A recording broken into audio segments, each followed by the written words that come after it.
आश्रम की व्यवस्था है। वहां तो दो भाई है नहीं कि वो छमाही में दोबारा करेगा, सीधे माँ बाप को घर से बाहर निकाल दिया जाता वृद्धाश्रम। वहां वृद्धाश्रम की व्यवस्था है और लोग इसी को स्टैंडर्ड पर समझते हैं। आज परिवार का मतलब लोग क्या समझते हैं मालूम है? परिवार का मतलब यही लोग समझते हैं मैं, मेरी बीवी, मेरे बच्चे।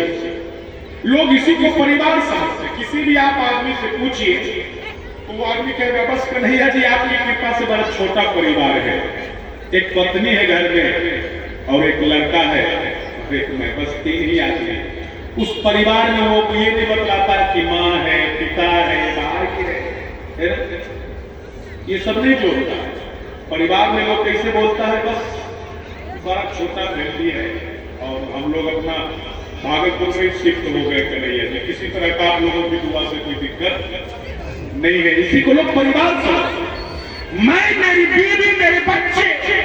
अरे जब लोग विवाह करके आता, जब उसे 1 साल के बाद एक बच्चा होता है ना, तो उस बच्चे को अपने गोद में लेकर वो पूरे गांव टहलता है, दुकान में ले जाकर के उसे चॉकलेट देता है, बिस्किट देता है। कभी उसने सोचा कि जितना प्यार मैं आज अपने से 1 साल के बेटे से कर रहा हूं, कभी मेरे बाप ने मेरे साथ भी इतना ही प्यार किया होगा, मुझे भी दूध पिलाया होगा, मुझे भी चॉकलेट दिया होगा, मुझे भी बिस्किट दिया होगा।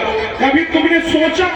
अरे तेरे माँ बाप ने जब विवाह किया ना, तो तेरी माँ का हाथ पकड़कर तेरे पिता ने कहा कि मैं 7 वचन देता हूँ, 7 जन्म साथ निभाऊंगा।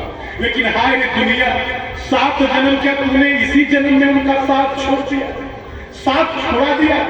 आज जब बंटवारा करता है ना, तो माता पिता को बांट कर अलग किए कर दिया। एक भाई माँ को लेता तो दूसरा बाप को ले लेता है। अरे उन्होंने 7 जन्मों का वचन लिया है, कम से कम इस जन्म में भी तो साथ रहने को, इस जन्म में भी तो साथ रहने को।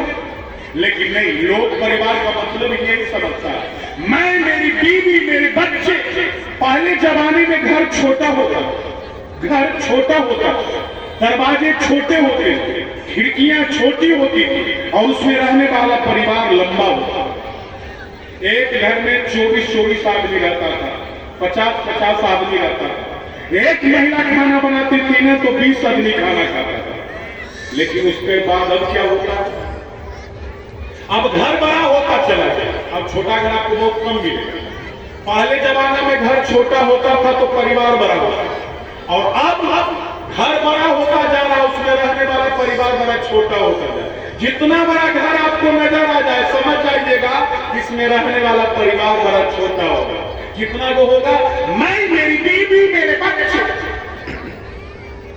पहले जमाने में लोग गांव को भी परिवार मानते, पहले जमाने में लोग समाज को भी परिवार मानते थे, और आज एक भाई अपने भाई को ही परिवार मानने के लिए तैयार है।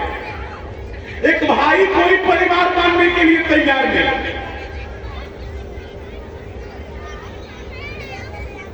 याद रखना, तेरे लिए खाना तुम्हारी पत्नी बनाती है और तुम्हारे बाबूजी के लिए खाना तुम्हारी मां बनाती है, तो तुमसे बड़ा पापी तो धरती पर कोई हो ही नहीं। तुम नारकीय हो, तूने नरक का दर्शन यही कर लिया। तुमसे बड़ा पापी कौन हो सकता है कि तुम्हारे लिए खाना तुम्हारी पत्नी बनाती है और तुम्हारे बाबूजी के लिए खाना तुम्हारी मां बनाती है? तो इससे बड़ा घोर पाप और दुनिया में क्या होता है? इसलिए मां बाप की सेवा और ठाकुर की सेवा तुझे अपने हाथों से करनी होगी। आपको पता है, आने वाले कुछ दिनों में, लगभग 20-25 साल के बाद, बहुत सारे रिश्ते ही खत्म हो जाएंगे तुम्हारे इसी अष्टजनपन के चक्कर में। बहुत सारे रिश्ते समाप्त हो जाएंगे। जैसे हम लोगों में, हिंदुओं में एक सुंदर सा रिश्ता है मौसी, है ना? मौसी। आपको पता है जब बच्चा ही हमें एक चाहिए तो मौसी कहां से आएगी? चाचा वाचा कहां से आएंगे? अंकल पंकल कहां से आएंगे? ताऊ पाऊ कहां से आएंगे? हमें तो एक ही बच्चा चाहिए ना। अरे आने वाले 25 साल के बाद ये शब्द हमें डिक्शनरी में पढ़ने के लिए मिलेगा। या से 25 साल पहले मौसा मौसी भी होते थे, ये केवल पढ़ने के लिए। हकीकत में वो रिश्ता समाप्त हो जाएगा। वो रिश्ता ही खत्म हो जाएगा। इसलिए याद रखना, कभी भी घर में प्रेम का पानी सूखने मत देना। आप लोग सूखा तालाब देखा है? अरे आप लोगों ने सूखा तालाब देखा है ना? नहीं देखा तो देखना एक सूखे तालाब की हालत। उस सूखे तालाब की हालत कितनी खराब होती है, उसमें जो मिट्टी होती है ना उसमें दरारें पड़ जाती है, वो खंड खंड हो जाते हैं, वो विखंडित हो जाते हैं। जिस परिवार में प्रेम का छींटे नहीं पड़ता है ना, प्रेम का पानी नहीं पड़ता है ना, वो परिवार भी खंड खंड हो जाता है, विखंडित हो जाता है, उसमें भी दरारें पड़ जाती है। इसलिए कुछ भी हो जाए, घर में कभी भी प्रेम का पानी कमना नहीं चाहिए।